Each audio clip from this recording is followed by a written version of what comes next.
Hello YouTube, my name's Marie. Today we're going to talk about the first 8 episodes in the 2020 political rom-com entitled Into the Ring. This video is dedicated to this comment right here because they asked me to share my opinions on the show before they themselves started watching it, so I hope this will help you decide whether or not you should give the show a try. So what is Into the Ring about? Our female lead comes from a blue-collar working class family, and she herself has worked many jobs in order to help pay her parents' bills. She's also known within the community as like the queen of complaints, which I thought was a really fun add-on to her character. She's basically the woman that will report like a broken street light or garbage in the wrong place or someone parked illegally. She'll report anything. That one day she's actually fired from her existing job and then decides kind of on a whim to run for office,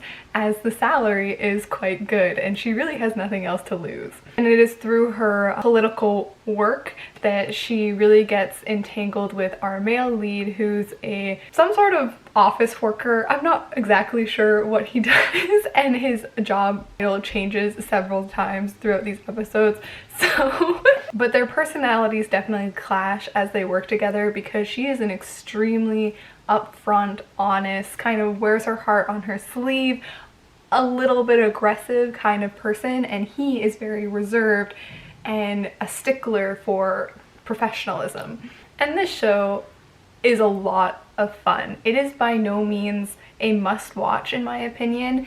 I don't even think it's great, but I watch it and I really enjoy it and I want to watch the next episode.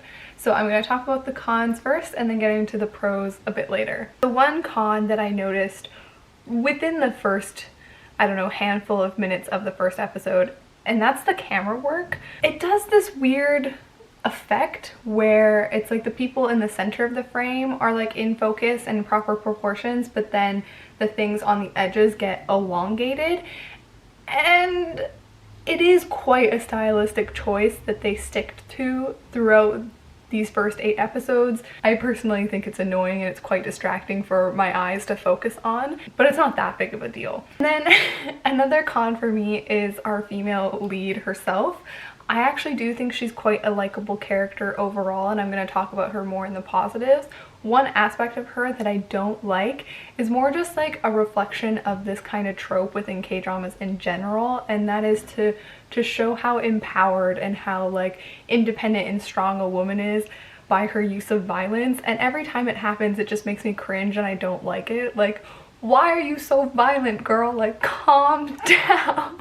And it's often at the expense of our male lead, and I just really don't like it. And my last con is a little bit of a double-edged sword, because this show is very fast-paced, and that does help to keep me engaged. Like, this is just like a fun, lighthearted, fast-paced show that I can binge episode after episode of. But there are moments where I'm a little bit confused at what's actually going on. I'm not sure if I'm just not paying attention enough or if it is actually just like a little bit confusing with the details, because I don't think this is a show that you're supposed to think too much about the details. I don't think this is actually a political heavy show that wants you to get politically invested. I think the politics and the politics drama is just like the backdrop to explore this really wild, outlandish female character and her budding relationship with this man.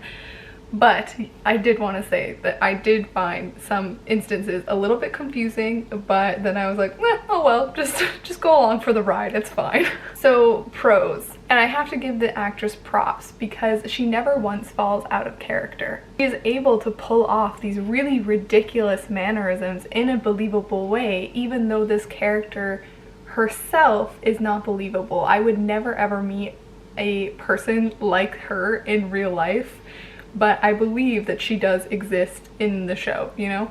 Another pro for me is just all of the questions that this show is raising and how these questions are keeping me engaged. I have questions, you know? I want to see their relationship develop. I want to see how it develops. I want to see how the leads like change each other, because I do feel like they're opposites that kind of balance each other out.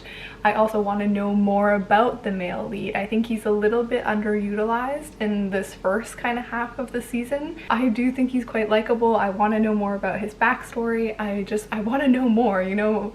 A big question for me in the show is just about the male lead. And then I also want to know how the pair tackle all of the havoc that the female lead is stirring up within politics. Like, you know, just these questions. Like, I want to see how it goes. And then my last pro is the soundtrack. I think it's quite charming. So am I going to keep watching Into the Ring? That is a hard yes.